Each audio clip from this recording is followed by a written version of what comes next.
Do you struggle with eyeshadow? Well, keep watching because I've got 4 simple steps to have your eyeshadow pop in every single time.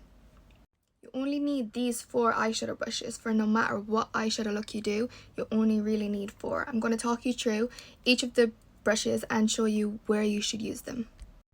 So this should be your first one. So it's the smallest bullet brush. So this one is going to create the shape that you want for your eyeshadow.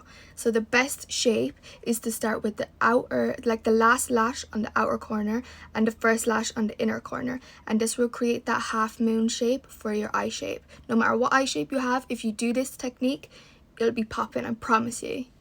As you can see, nice and easy, I've created the half moon shape from the outer corner and the inner corner of the lash. So simple.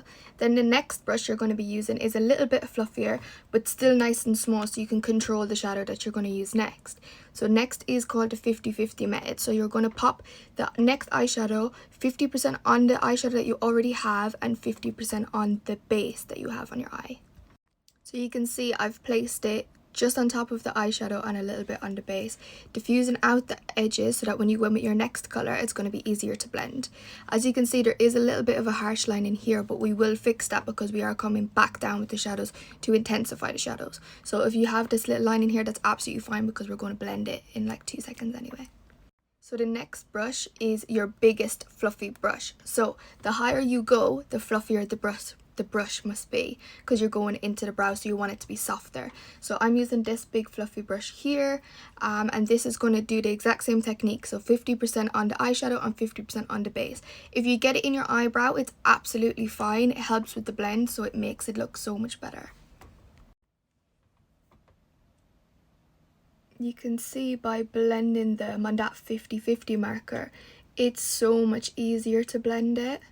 Can see the blend is absolutely perfect just by doing that 50-50 technique.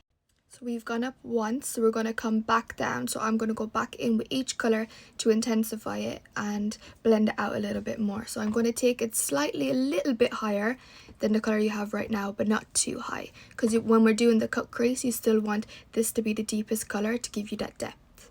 You can just see how much difference that has made already. It's given it so much more depth. So I'm going to show you how to cut the crease now. So this might seem a little bit crazy to people, but you use Vaseline.